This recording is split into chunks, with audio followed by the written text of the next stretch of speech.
Before I explain how you find the single equivalent point load, a point load that's equivalent to a line load, could be a uniformly distributed load like this one, it's constant all the way along, or it could be a triangular load or a trapezoidal load. So I just wanted to zoom out a little bit and just summarize where we're at so far, because it's a little bit counterintuitive. And so what we're saying is, if you have, in engineering, sometimes you want to model or do the calculations for a heap of point loads. So you're looking at something like crowd loading or something like that. And so what you do is, so if you were going to represent those as forces, you'd have to do a force for each of those little people. So a point load, that's a point load, it's a force applied at a point. These are all point loads, that's what we've been looking at so far. But that can get pretty complicated and pretty time consuming. So rather than do that, what we'll do is we'll smear out those loads. So we'll spread that load out evenly across the beam. And so what that gives you, so these are all point loads. And each of those might be something like 100, well, let's see, I think it'd be 100 kilograms. So therefore it'd be about 1 kilonewton each, something like that for each of those loads. And if you imagine you had 4 of these fellas per meter, that's what we talked about last time, then you would get if you spread that load out and just make it even across the beam instead of having all the point loads, you would get 4 kilonewtons per meter. And that then would give you your line load. So we've simplified a little bit. But when we come to next week, we're trying to calculate the reactions, the supports for a beam. It actually makes it even simpler if you just take this line load and you convert it back into a single point load. Now that changes what's happening on the beam. So this one's got a nice spread out load. This one's just got a massive load at the middle. But as far as these supports are concerned, it doesn't make any difference. So when we come to try and calculate the reactions here, so we want to know what the reaction at each end of the beam is, then it'll be much easier if we take this and find an equivalent point load. That's what we're going to be doing next, finding an equivalent point load. So it doesn't have to be a UDL, so it doesn't have to be a rectangular line load. You might end up with something like, if you had bricks stacked up like so, we were showing this last time, you got bricks stacked like this. Sorry, useless drawing. You know what I mean? Then it might be a triangular load. But for this load here, say it's a UDL, well, the size of this is just going to be the total load that's on here. You've got 4 kilonewtons per meter. Let's say this was 10 meters, this would be 40 kilonewtons altogether. For a rectangular load, that would be in the middle, and you get the same reaction. Both sides would be quite trivial, but you might get more complicated problems like this triangular loading. And if you had the triangular loading, the equivalent load might be over here somewhere. Therefore, you would get a higher load at this side, a smaller load at the other side. But the key point would be that, this is for this triangular loading, the key point would be that the reactions here would be exactly the same for this equivalent point load as it would have been for the whole UDL, and it would have been pretty much the same as if we tried to get the reactions for all these individual point loads. But you can imagine this is much easier than trying to calculate the reactions from all those little point loads. So that's just giving you a bit of an overview of why we're doing this. And so we're taking individual point loads, turn them into a UDL just by spreading those loads out evenly rather than having them applied at points. You spread it out over the whole beam. It's a bit like a pressure, but it's a linear pressure really. And then we're going to turn that into a point load, and then we're going to use that to find these reactions next week. So let's come back across here. I might have to just zoom out a little bit, or I might have to shrink these things a little bit. Let me just have a look here. Well, let me talk about this first. So again, we've got a line load here. The best way to envisage this is just to imagine stacking bricks. So you've got lots of weight at this end, 10 kilonewtons per meter. So that's 1 ton for every meter of length up at this end.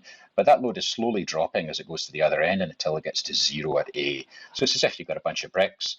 Your 10 kilon is going to be a pretty high 1 ton per meter. It's not too high bricks, but this is just a very rough sketch. So the bricks would look something like that for a line load like this, and they're just sitting on the beam there. If you've got a UDL, so this is a rectangular line load, or a UDL, a uniformly distributed load, okay, that would just be like you've stacked all the bricks to the same height, the same all the way along. It's the same load per meter run all the way along. So let me just delete these things, and then we'll just look at how to calculate a single equivalent point load, which is what you use if you're getting the reactions, just a quicker way to get the reactions. So let's start with this first one. Might have to zoom in, should be okay. So what you do is, we know that, so we're going to find out equivalent point load, so let's just draw it. So we're drawing them both in the same diagram, but what you're saying is you'd replace this triangle. So already in my head, so you'd replace this line load with this point load. You're not putting them both on together. This point load, as far as these, let's just quickly draw it.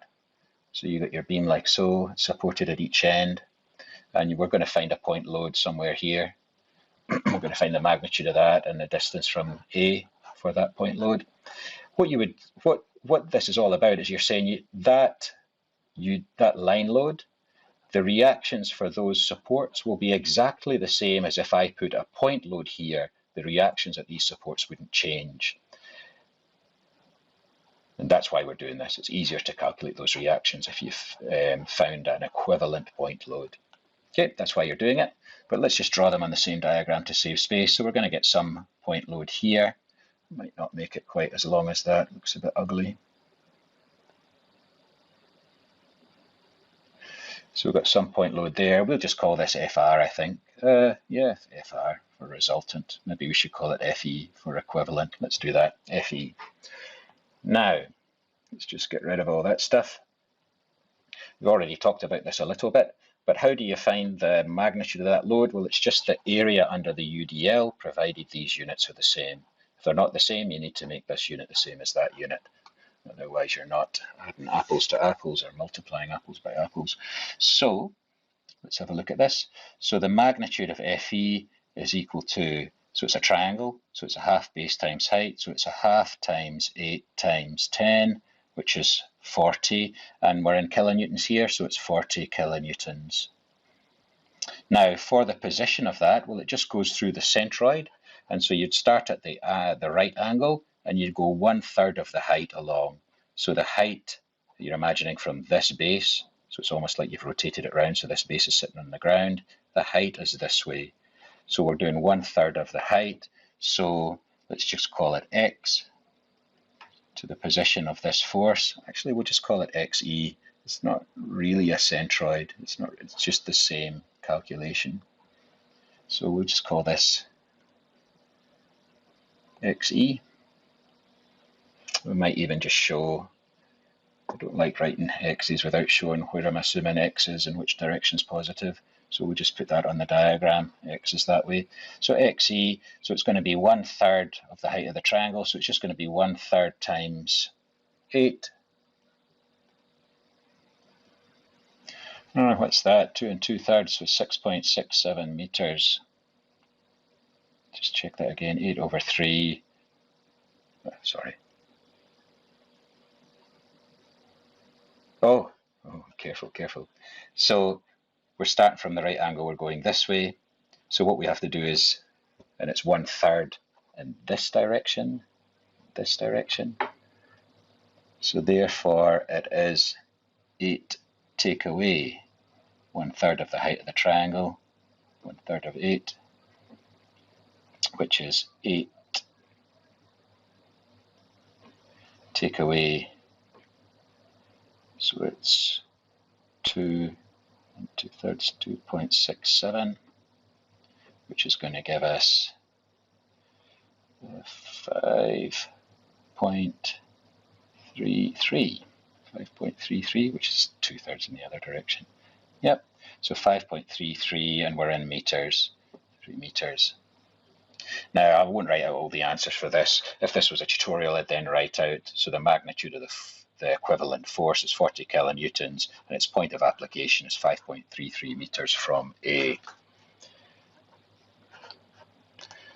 And for this problem here, we've only got a single shape for the UDL, so we don't have to worry about combining lots of forces into one equivalent force using that equation we talked about, or is in the text there. So the equation that we're going to use this time is sum of x times F divided by the sum of the forces. Next problem, even easier this one, I think. So this time, well, it's rectangular, so the point of application of the force is just going to be in the middle, because that would be a line of symmetry. I should probably just do that. Let me just do it fat so you can actually see it.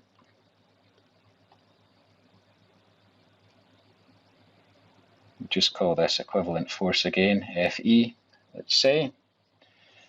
And so this time, the magnitude of that's just the area under the line load, so that Fe is equal to 300. That's why I was doing it this time. So we've got 300 newtons per meter, and this is 400 millimeters. So you just have to be careful with that. You need to change those to the same. 400 millimeters, just the same as 0.4 meters. 300 times 0.4 is going to be 120 maybe. 300 times 0.4, 120. 120 what? Well, it was in newtons, so it's 120 newtons. And the position of that force is just the center of that beam. It's a rectangle, it's going to go straight through the center, so it's just equal to 200 millimeters. Which is fine. You don't really need to. If I was going to do other calculations later, if this was a compound shape, for example, or a composite shape, if that was a compound shape, then we might want to change this to meters because we're going to be using this equation and we want to keep all the units the same. In this case, we're not. So again, I would write down my answer. Magnitude of the equivalent force is 120 newtons at 200 millimeters from A. Okay, now we're getting a bit more interesting. Got a compound shape this time. So let me just escape. So the way we deal with these is we divide them up into their component shapes, and we'll just do a force for each first. And the force is always applied to the beam. So we're going to end up with got a triangle up here, got a rectangle down here, but just because the triangle's up here doesn't mean you put the force up here. The force is always applied to the beam, and it's going to be, again, we're going to use that right angle rule. So you've got a right angle here, it's going to be 1/3 of the height along here. So 1/3 of the way along this side is where that's going to be. So I'll just try and put it roughly in the right place. Might be here somewhere. Do it big fat blue. And that's 50, that's 20. I'm just thinking about the relative size, not that it matters. This time, because we've got more than one, I'll call this, oops. We'll call this F1, I reckon. And then we're going to have another force that's the equivalent force for that rectangle, which would be halfway along. I haven't drawn this very nicely, so just guesstimating that. It would be a bit bigger, I think. The area of that's a little bit bigger. So we'll call that F2. And then we're going to get, so that's halfway through now, or partway through. We've converted each of those simple shapes to their equivalent forces. But at the end of the day, we want a single force that would represent, let's use a bigger colour here, that would represent that both of those shapes together, combining those shapes together. And so you're going to end up with some equivalent force. The magnitude must be the sum of the two forces. We're going to know that. And this would end up being the equivalent force to the whole shape, So if I wanted to simplify this whole thing, I could get rid of everything, just leave that equivalent force here. Everything else is gone now. And if I do my calcs, I would get the same reactions at these supports as if you had this line load applied to that beam. So let's go through these calcs quickly. So F1 was for the triangle, I think. So choose a nice colour. My OneNote is dying on me here. I think I've got too much on this page. So F1 is just the area of that triangle. So let's just write that down. So we've got 20 here, 50 here. So the height of that triangle is 30 kilonewtons. 30 kilonewtons there. Just need to be careful with that. And so we're just doing the triangle here. We're not doing the whole shape, just the triangle. So we only want to take the height of the triangle as 30 kilonewtons. So we are going to get the length of the base is 10 meters. This time the units are okay to start with, times 30 kilonewtons per meter is the height of the triangle. So therefore we're going to get 300 kilonewtons. And the position of that, x1, so that's this distance here, I'm not going to draw it for all of them, but that's for x1. You get the same for f2. There'll be x2, fe is going to be xe. So x1, so it's a triangle, so it's a third of the way along. So we're just going to do, this time it's the right way round. You're starting at the right angle, you're going a third of the way along this way. And so it's going to be 10 over 3. 10 over 3, which is equal to 3.33 meters. Should really keep it as 4 significant figures, because I'm going to be using these numbers again later. So then we've got F2 for the rectangular part of that line load. So for this part, just tracing it out with a cursor for that part. So this time, what did I do up here? 10 times 30, sorry about that. So it was a triangle. So it's a half. Let me just make it neat. Hopefully you saw that and were screaming at me. Half times 10 times 30 is the height of the triangle, 10 is the length of the triangle, which is 5 times 30, which is 150. And it's in kilonewtons. So F2 now. So we're going to be going this time. It is a rectangle, so I can just do 10 times the height of that rectangle is 20.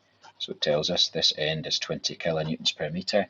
So that is going to be, right enough, it is a little bit larger, 200, and we're in kilonewtons. And then x2 is equal to, so it's a rectangle, so it's right smack bang in the center. So it's half of 10, which is equal to 5 meters to the right of point A. I should probably just show what I'm using for x again. Now then, so now we've got two forces, but really we want to bring this down to a single force. So the equation, the formula is very similar to what we've done before. So we're just going to have, what we call this xe, the position of the equivalent force that's equivalent to the whole line load. It's just equal to the sum of all the x position, or the positions, times the force at that position, divided by the sum of all the forces. So that is equal to, let me just move that across a little. So that is, where am I going to do it? Down here. That is equal to, so we've got sum of x times f, so we've got 3.333 times 150, excuse me, times 150, plus, okay, so that's just f1 times x1. I wonder if I should write this out for the people who don't watch the video. Probably should. So it's just going to be x1 times f1 plus x2 times f2 divided by f1 plus f2. So that's just going to be x1 times f1. So it's 3.333 times 150. So plus 5 times 200 divided by 200 plus 150. Stick that in a calculator. You get something like 4.28, which is sensible. So you've got a force here, you've got another force back here. If you were to combine those two forces, it'd be somewhere in the middle if you're going to get the same moments. We'll talk about that a bit more next week.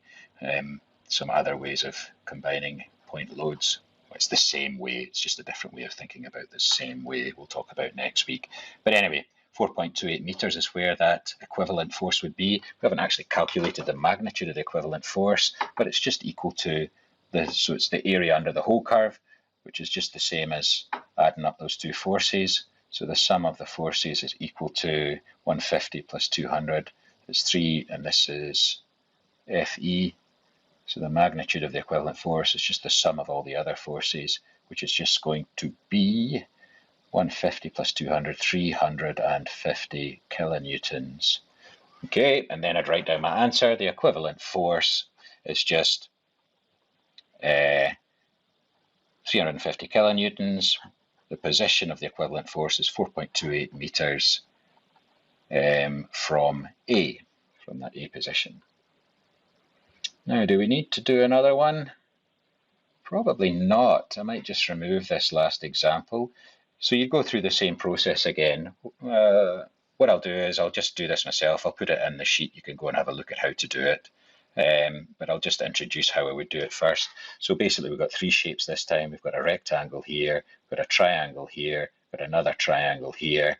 And so we're going to end up with three forces. Then we're going to use this equation to combine all three forces into a single equivalent force. And this equation will tell us where that is. If we add up all the forces, we'll get the magnitude of that equivalent force. And at the end of the day, what you're remembering is I'm just figuring out what the area under this is. That gives me the force, the total force.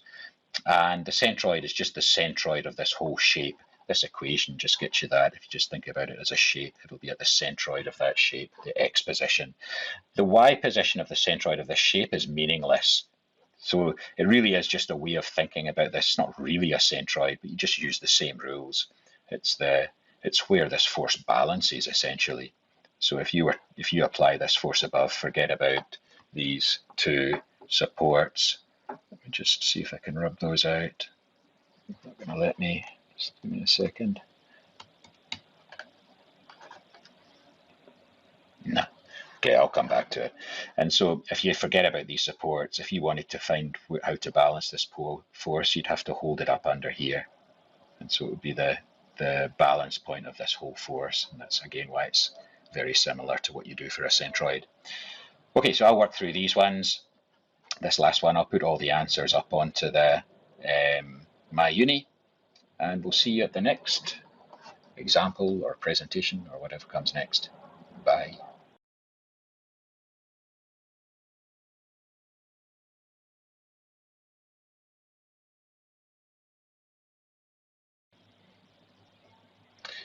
I said bye, but I just add one more thing, sorry. The reason I put this down was just to show you the line load doesn't have to go the whole way across the beam. Okay, it can stop early. And so just be careful when you're doing that. So the base of this rectangle, you get used to just using the beam length, but actually it's only going to be 5 meters. So just be careful of that one. Okay, promise I'm stopping this time.